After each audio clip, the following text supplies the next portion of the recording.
I know this neighborhood. I got beat up in that alley. You just don't know when to give up. I could do this all day. Do you have something against running away? You start running, they'll never let you stop. You really gonna do this now? There are men laying down their lives. I got no right to do any less than them. I can offer you a chance. Our goal is to create a new breed of super soldiers. When you brought a 90-pound asthmatic onto my army base, I let it slide. I am looking for qualities beyond the physical. You win wars with guts. Grenade! Everybody down! Is this a test? He's still skinny. And this is the role of a lifetime for you. This is like the biggest role ever. I mean, this is insane. And I was reading that you were actually a little nervous about doing this to begin with. I mean, first of all, why were you nervous? And then what actually got you over that hurdle and said, I'm gonna do this. I have to take action and do this. Sure. The nerves came in the form of, you know, the way my career has gone so far, most careers, movies are one at a time. And I sometimes struggle with loss of anonymity. I like my privacy. And if ever a movie that I did hit big and I felt a little too much attention, you have the freedom to step back. You can say, well, I just want to take a break and maybe let this die down a little bit. A 6-picture commitment, you can't do that. Yeah. You know, it's just kind of like, well, if all of a sudden I can't handle what this movie brings, too bad. And 6 movies, that could last 10 years. That's a big decision to make for a huge chunk of time. It just didn't seem like what I was going to do. And I kind of kept saying no, but I was saying no because I was scared. I was running from it.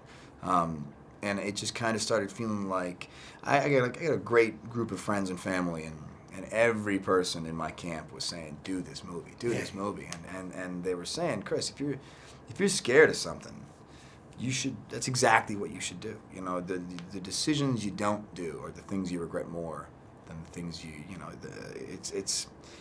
this is, if this is what scares you the most, then dive in, for better or worse. And this will be your obstacle, this will carve out your character.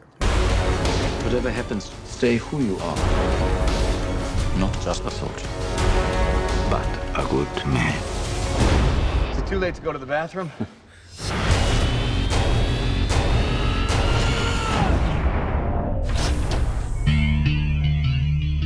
You actually did it.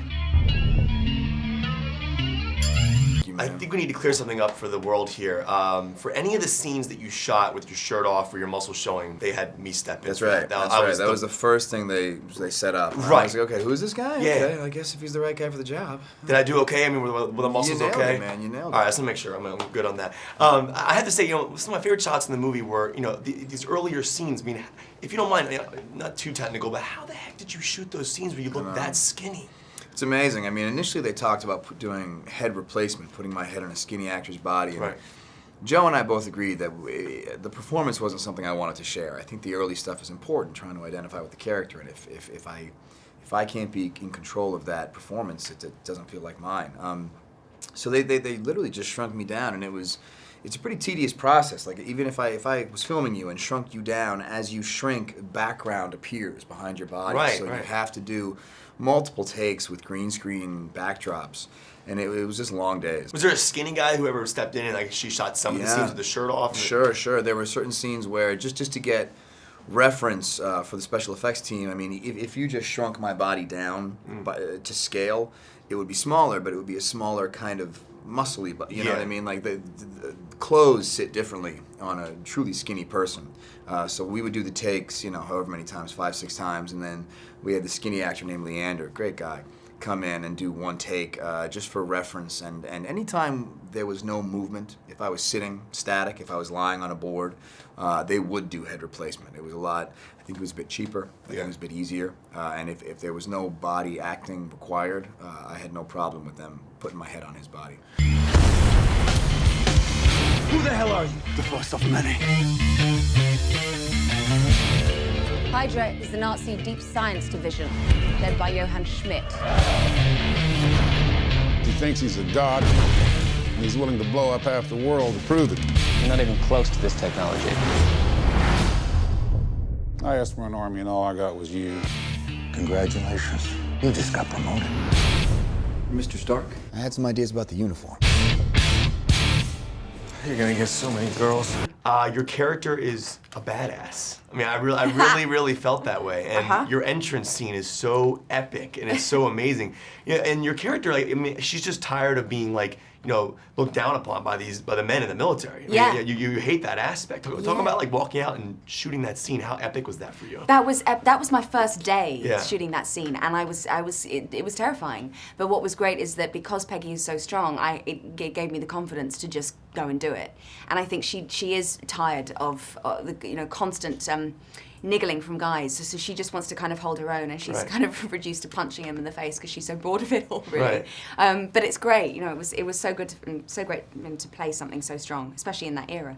And talk about that in today's terms with action movies. It's all male-driven stars. We need more female action stars. God bless you. I mean, like Angelina did Salt. That was awesome. But I think we need like a Peggy Carter move. Yeah, right. right. You know what I'm saying? Like with your machine gun. I mean, why do you think that is? Why can't we? When you play a role like this, do you like think that maybe we could have more female action stars? Like, do you think we need to do that? Don't we? Yeah, I think so. But I think it's very much about what the public demand as much as the films are getting made. You know, where the films are being made and giving the response of what the public seem to want. But it's great that you're supporting that. I mean, I wonder what would happen if Peggy took some of the blue serum, who she would become. And sequel. There we go. Peggy Carter, the second Avenger. The second. That's what we need to do. We need to shoot that. The Revenger. Yeah, Captain Peggy. I'll direct it. I'll come in and direct it. I'll do it. It'll be my directorial debut. It'll be amazing. Yeah. Captain, we are much alike. I don't know if I can do this. You won't be alone.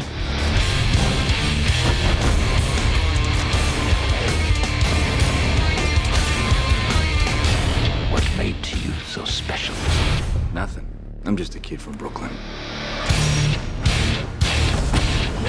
Now, have you ever, your character deals with bullying in the beginning, and it's very, because it makes us want to cheer for you, it makes you want to root for your character.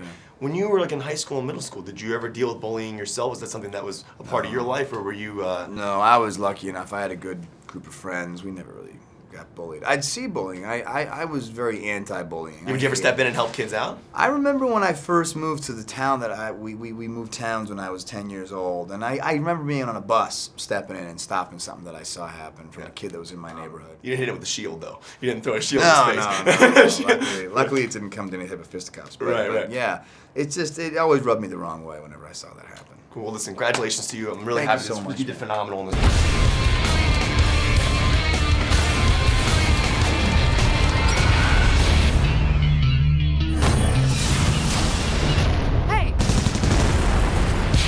You're late. Nobody's perfect.